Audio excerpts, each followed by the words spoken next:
بسم اللہ الرحمن الرحیم۔ عزیز طلبہ و طالبات، السلام علیکم ورحمۃ اللہ وبرکاتہ۔ اللہ پاک سے دعا ہے کہ وہ ہم سب کو ناگہانی آفات سے محفوظ فرمائے اور ہم سب کے گھروں میں سکون و برکت عطا فرمائے، آمین۔ پیارے بچوں، امید ہے آپ نے موضوعاتی مطالعہ کا سبق نمبر 7 آئلی زندگی کی اہمیت کی ویڈیو نمبر 1 جو کہ آئلی زندگی کا مفہوم، آئلی زندگی کی اہمیت، خاندانی نظام کی اہمیت اور قرآن و حدیث کی روشنی میں آئلی زندگی کی اہمیت پر مشتمل ہے، کو اچھی طرح سمجھ لیا ہوگا، اور اسی ویڈیو نمبر 1 سے متعلق سوال نمبر 1 اور 2 اپنی موضوعاتی مطالعہ کی کاپی میں کر لیے ہوں گے۔ آج ہم آئلی زندگی کی اہمیت کا دوسرا عنوان زوجین یعنی شوہر اور بیوی کے حقوق و فرائض پڑھیں گے۔ رب اشرح لی صدری ویسر لی امری واحلل عقدۃ من لسانی یفقہوا قولی۔ اسلامی معاشرے کی اصلاح کرنے اور اسے خوشگوار بنانے میں اسلام نے جو کامیاب اور فطری رہنمائی کی ہے اور مرد و عورت کے باہمی تعلقات پر جس تفصیل کے ساتھ روشنی ڈالی ہے، اس کی نظیر دنیا کے کسی اور مذہب میں نہیں ملتی۔ شوہر اور بیوی کے باہمی حقوق پر اسلامی تعلیمات کو جو بالادستی حاصل ہے وہ کسی اور مذہب کو حاصل نہیں۔ اسلام اعتدال اور میانہ روی کا مذہب ہے۔ عدل و انصاف اور حقوق کی مساویانہ تقسیم اسلام کی خاص خوبی ہے۔ شوہر اور بیوی کے حقوق و فرائض میں بھی دین اسلام نے اعتدال کو اختیار کیا ہے۔ شوہر اور بیوی کے حقوق سے مراد وہ ذمہ داریاں ہیں جو ازدواجی رشتے سے منسلک ہونے کے بعد شرعی و اخلاقی طور پر ان پر عائد ہوتی ہیں۔ اسلام نے جس طرح شوہر کے حقوق بیان کیے ہیں، اسی طرح بیویوں کے حقوق بھی متعین کر دیے ہیں۔ معاشرے کی ترقی کا انحصار باہمی محبت و رواداری پر ہے، جس کی ابتدا شوہر اور بیوی کے خوشگوار تعلقات سے ہوتی ہے۔ اگر ان کے تعلقات کے درمیان بگاڑ پیدا ہو جائے تو یہ صورتحال بہت سے رشتوں کو کمزور کر دیتی ہے، خصوصاً اولاد پر اس کا بہت برا اثر پڑتا ہے۔ چنانچہ مفاہمت اور اعتماد کی فضا قائم رکھنے کے لیے حقوق کی مساویانہ تقسیم ایک مستحکم اور مضبوط گھرانے کی بنیاد قرار دی گئی ہے۔ اسی طرح اسلام نے جہاں مردوں کو ازدواجی تعلقات مستحکم اور مضبوط رکھنے کے لیے حکم و نصیحت فرمائی ہے، وہیں عورتوں کو بھی اسلامی حدود کا پابند کیا ہے۔ در حقیقت وہی معاشرہ ترقی کرتا ہے جہاں مرد و عورت کو مساوی حقوق حاصل ہوں۔ اسلام نے خوشگوار ازدواجی زندگی کے لیے شوہر اور بیوی کے حقوق بیان کر دیے ہیں اور یہ لازم کر دیا کہ دونوں اپنے اپنے دائرے میں رہ کر ان حقوق و فرائض کو ادا کریں۔ حقوق حق کی جمع ہے جس کے معنی کسی فرد یا جماعت کا واجب حصہ ہے۔ ازدواجی زندگی چونکہ ایک اہم زندگی ہوتی ہے جس میں زوجین پر بے شمار ذمہ داریاں عائد ہوتی ہیں۔ شوہر اور بیوی کو خوشگوار تعلق رکھنے کی ہر ممکن کوشش کرنی چاہیے۔ اللہ تعالیٰ نے زوجین کے حقوق کا تعین فرماتے ہوئے سورہ بقرہ کی آیت نمبر 228 میں ارشاد فرمایا ہے، بسم اللہ الرحمن الرحیم، وَلَهُنَّ مِثْلُ الَّذِي عَلَيْهِنَّ بِالْمَعْرُوفِ وَلِلرِّجَالِ عَلَيْهِنَّ دَرَجَةٌ۔ ترجمہ: عورتوں کے لیے بھی معروف طریقے پر ویسے ہی حقوق ہیں جیسے مردوں کے حقوق ان پر ہیں، البتہ مردوں کو ان پر ایک درجہ فوقیت حاصل ہے۔ یہ درجہ محض گھر کا انتظام ایک زیادہ باہمت، حوصلہ مند اور قوی شخصیت کے سپرد کرنے کے لیے ہے، نہ کہ عورتوں پر ظلم و ستم روا رکھنے کے لیے۔ چنانچہ اس آیت مبارکہ سے ثابت ہوتا ہے کہ شوہر اور بیوی کے حقوق برابر ہیں۔ پیارے بچوں، امید ہے آپ نے حقوق و فرائض سے متعلق اچھی طرح سمجھ لیا ہوگا۔ اب ہم شوہر اور بیوی کے ایک دوسرے پر حقوق و فرائض کو قرآن و حدیث کی روشنی میں سمجھ لیتے ہیں۔ آئلی زندگی معاشرے کی بنیادی اکائی ہے اور ایک گھر میں رہتے ہوئے شوہر اور بیوی کے بہترین اور خوشگوار تعلقات جہاں گھر میں سکون کا باعث ہوتے ہیں، وہیں معاشرتی ترقی میں بھی اہم کردار ادا کرتے ہیں۔ بیوی کے 2 طرح کے حقوق ہیں، ایک مالی جس میں مہر، نفقہ، رہائش وغیرہ شامل ہے، جبکہ غیر مالی حقوق میں بیوی کے ساتھ عدل و انصاف، حسن سلوک، ظلم و زیادتی سے پرہیز وغیرہ شامل ہے۔ اسلام نے بیویوں کے ساتھ حسن سلوک کرنے اور ان کی ضروریات کا خیال رکھنے کے لیے شوہروں کو خصوصی ہدایات دی ہیں۔ بیوی کا مقام رسول اللہ صلی اللہ علیہ وسلم کی نظر میں بہت بلند ہے۔ آپ صلی اللہ علیہ وسلم کا ارشاد ہے، تم میں سب سے بہتر وہ ہیں جو اپنی بیویوں کے حق میں بہتر ہیں۔ حدیث مبارکہ ایک ایسا آئینہ پیش کرتی ہے جس میں شوہر اپنا عکس دیکھ کر یہ اندازہ لگا سکتا ہے کہ وہ ایک اچھا شوہر ہے یا نہیں۔ قرآن و حدیث میں بیوی کے حقوق جو کہ شوہر کے فرائض ہیں کچھ اس طرح بیان کیے گئے ہیں۔ حق مہر۔ مہر ایک اسلامی اصطلاح ہے۔ شریعت میں مہر اس رقم یا قیمتی سامان وغیرہ کو کہا جاتا ہے جو نکاح کے وقت شوہر بیوی کو دینا منظور کرتا ہے اور شوہر کے ذمے بیوی کو دینا واجب ہو جاتا ہے۔ مرد کا فرض ہے کہ وہ خوشی سے بیوی کا مہر ادا کرے۔ سورہ نساء کی آیت نمبر 4 میں اللہ تعالیٰ کا ارشاد ہے، بسم اللہ الرحمن الرحیم، اور عورتوں کے مہر خوشی سے دیا کرو، ہاں اگر وہ خود اس کا کچھ حصہ خوش دلی سے چھوڑ دے تو اسے خوشگواری اور مزے سے کھا لیا کرو۔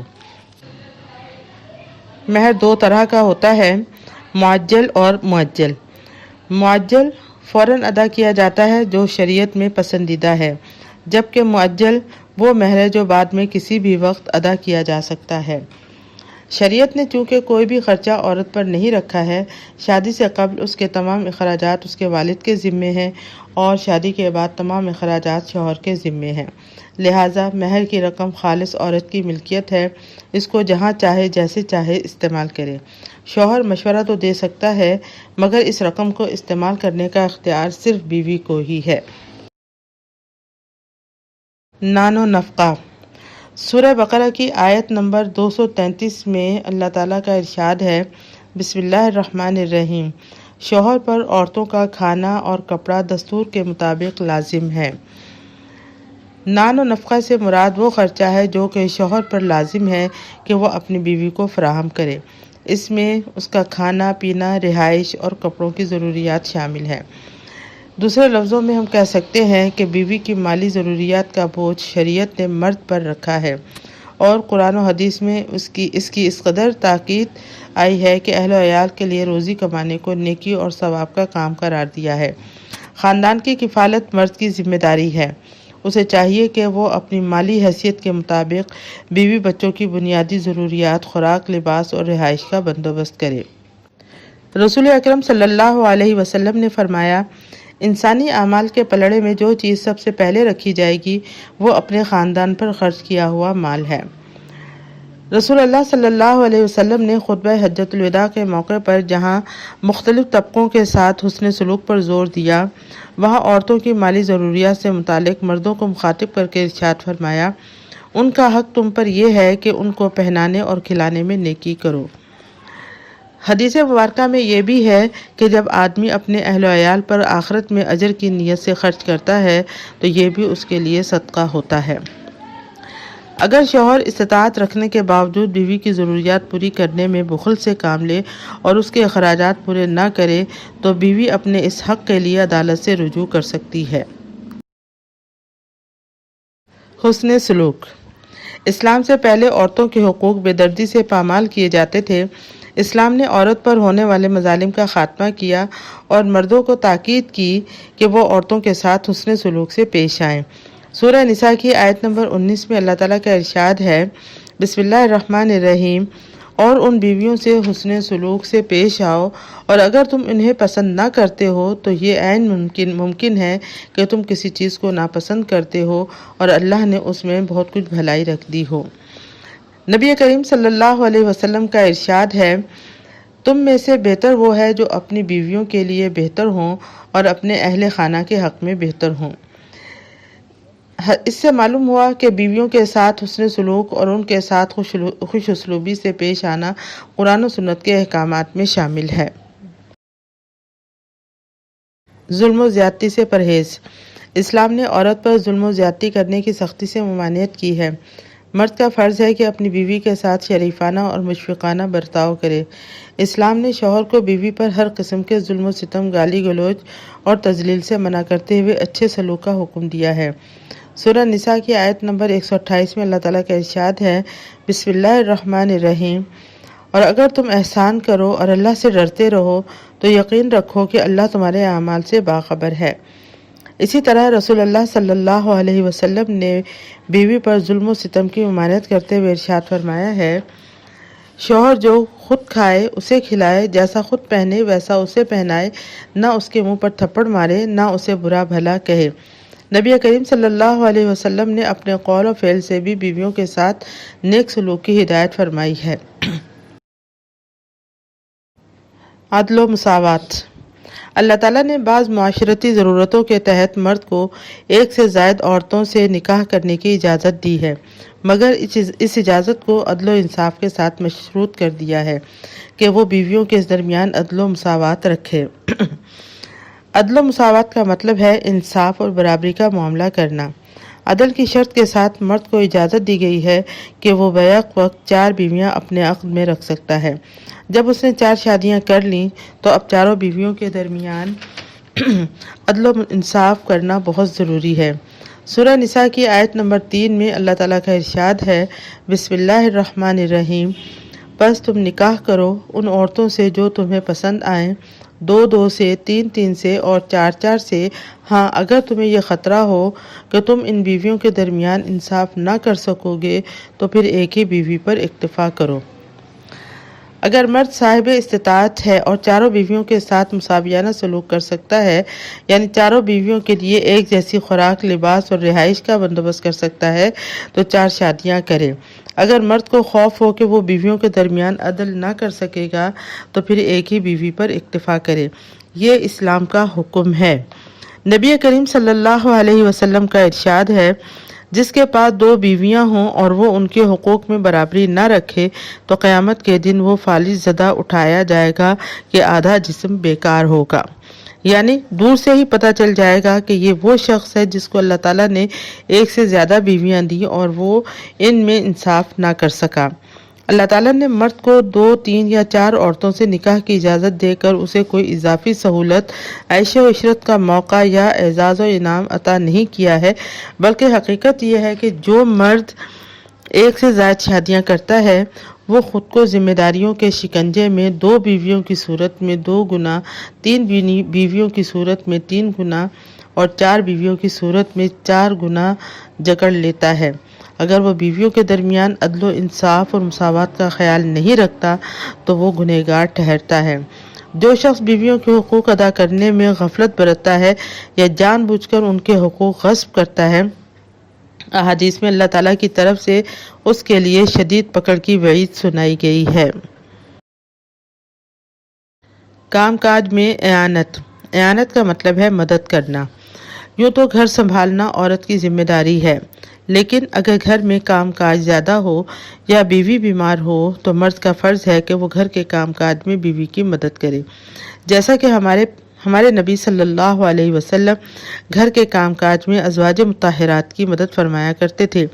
حضرت عائشہ رضی اللہ تعالی عنہا فرماتی ہیں کہ نبی اکرم صلی اللہ علیہ وسلم گھر کے تمام کام کر لیا کرتے تھے، جھاڑو خود لگا لیا کرتے تھے، اپنے کپڑوں میں پیوند لگا لیا کرتے تھے، یہاں تک کہ اپنے جوتوں کی مرمت بھی خود کر لیا کرتے تھے۔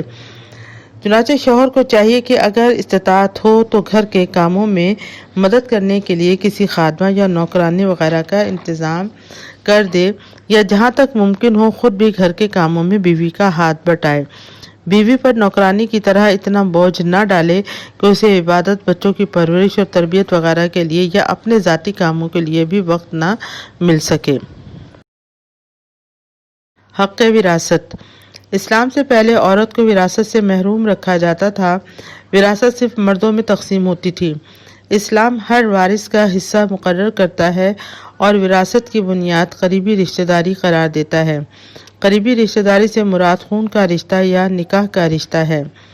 حضرت سعد بن الربیع کی بیوہ نے رسول اللہ صلی اللہ علیہ وسلم سے شکایت کی کہ اس کا شوہر غزوہ احد میں شریک تھا اور شہید ہو گیا۔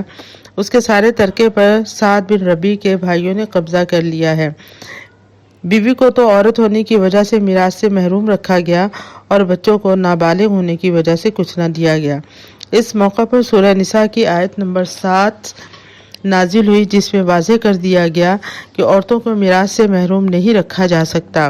اللہ تعالیٰ کا ارشاد ہے، بسم اللہ الرحمن الرحیم، مردوں کے لیے بھی اس مال میں حصہ ہے جو والدین اور قریب ترین رشتہ داروں نے چھوڑا ہو، اور عورتوں کے لیے بھی اس مال میں حصہ ہے جو والدین اور قریب ترین رشتہ داروں نے چھوڑا ہو، چاہے وہ ترکہ تھوڑا ہو یا زیادہ، یہ حصہ اللہ کی طرف سے مقرر ہے۔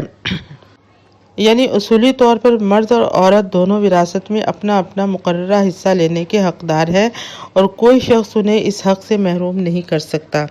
چنانچہ رسول اللہ صلی اللہ علیہ وسلم کے حکم پر ورثہ کا 2/3 حصہ حضرت سعد کی بیٹیوں کا اور 8واں حصہ بیوہ کا مقرر پایا۔ اسلامی شریعت نے وراثت کے حقوق کی حفاظت میں توازن و اعتدال کو ملحوظ رکھا ہے۔ چنانچہ اسلام نے نہ صرف ماں، بہن اور بیٹی کے حق وراثت کو تسلیم کیا، بلکہ بیوی کو بھی شوہر کی وراثت میں حقدار ٹھہرایا اور مردوں کو حکم دیا کہ وہ وراثت کے حقوق شریعت کے مطابق ادا کریں۔ اگر شوہر فوت ہو جائے تو اولاد نہ ہونے کی صورت میں بیوی شوہر کے ترکے کی 1/4 کی مالک ہوگی اور اولاد ہونے کی صورت میں 8ویں حصے کی مالک ہوگی۔ حق خلا۔ خلا کے لفظی معنی ہیں چھوڑ دینا، ترک کر دینا، دستبردار ہو جانا یا اتار دینا۔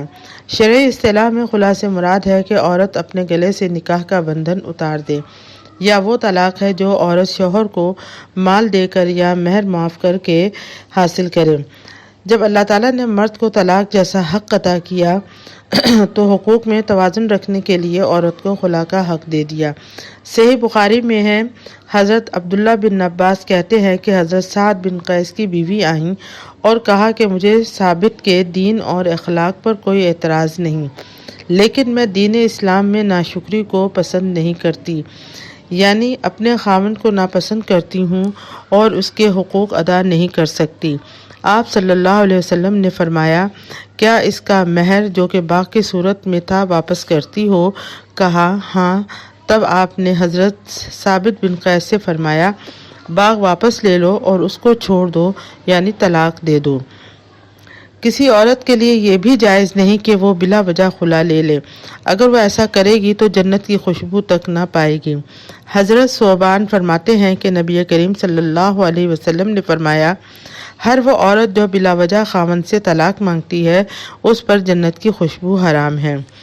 خلا لینے کے لیے عورت کا عدالت میں جانا ضروری نہیں، بلکہ باہمی افہام و تفہیم سے بھی خلا ہو سکتا ہے۔ تاہم اگر خاوند رضامند نہ ہو تو بیوی عدالت سے رجوع کر سکتی ہے۔ نگہداشت یا اخلاقی تربیت۔ بیوی بچوں کی اصلاح اور ان کے اخلاق کو درست رکھنا بھی شوہر کے فرائض میں شامل ہے۔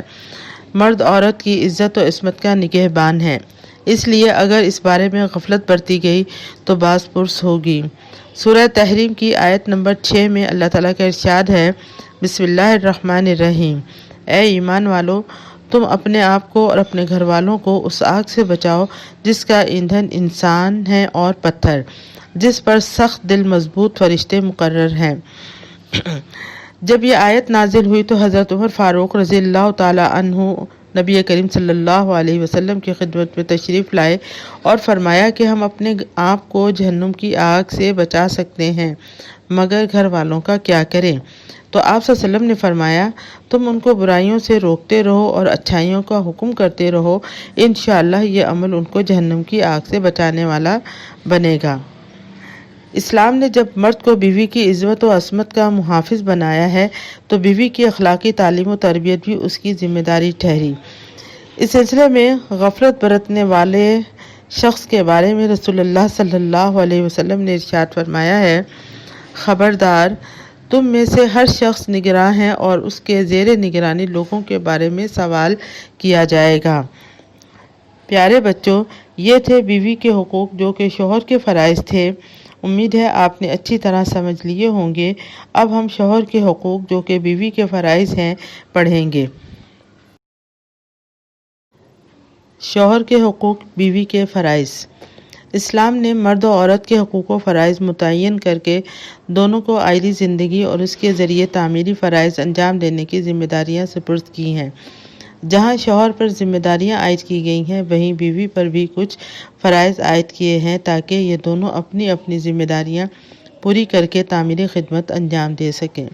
اس لیے ضروری ہے کہ بیوی کے حقوق کے بعد اب شوہر کے حقوق کا ذکر بھی کیا جائے۔ قرآن حدیث میں ان دونوں قسموں کے حقوق کی ادائیگی پر بڑا زور دیا گیا ہے۔ اطاعت و فرما برداری۔ بیوی کا سب سے پہلا فرض ہے کہ وہ شوہر کی اطاعت کرے۔ سورہ نساء آیت نمبر 34 میں اللہ تعالیٰ نے نیک اور فرمانبردار بیویوں کے بارے میں ارشاد فرمایا ہے، بسم اللہ الرحمن الرحیم۔ نیک بیویاں فرمانبردار ہوتی ہیں۔ مرد شوہر کی غیر موجودگی میں اس کے گھر کی محافظ ہوتی ہیں۔ یعنی جو نیک عورتیں ہیں وہ شوہروں کی اطاعت کرنے والی ہیں، لیکن شوہر کو یہ حق حاصل نہیں کہ وہ بیوی سے اللہ کی نافرمانی کا مطالبہ کرے۔ اگر شوہر کوئی ایسا حکم دیتا ہے جیسے فرض نماز یا روزہ سے روکتا ہے تو وہ اس کا حکم ماننے سے انکار کر دے۔ جب نبی کریم صلی اللہ علیہ وسلم سے نیک بیویوں کے بارے میں پوچھا گیا تو آپ صلی اللہ علیہ وسلم نے فرمایا، نیک بیوی وہ ہے جو شوہر کے حکم کی تعمیل کرے اور کسی جائز بات میں اس کی مخالفت نہ کرے۔ ایک اور حدیث مبارکہ میں ہے کہ رسول اللہ صلی اللہ علیہ وسلم نے فرمایا، اگر بیوی کی موت ایسی حالت میں واقع ہو کہ اس کا شوہر اس سے راضی اور خوش ہو تو وہ عورت یقینی طور پر جنت کی مستحق ہے۔ عزت و مال کی حفاظت۔ قرآن و حدیث کی تعلیمات نے بیوی کے لیے یہ بھی لازم کیا ہے کہ وہ شوہر کی غیر موجودگی میں اس کے مال اور اپنی عزت کی حفاظت کرے۔ اس کے لیے قرآن نے جو لفظ استعمال کیا ہے وہ حافظات للغیب ہے، یعنی شوہر کی غیر موجودگی میں اس کی عزت اور مال کی محافظ ہوتی ہیں۔ شوہر کی غیر موجودگی میں ہر اس چیز کی حفاظت کرنا جو شوہر کی ملکیت ہو اور امانت کی حیثیت سے عورت کے پاس موجود ہو۔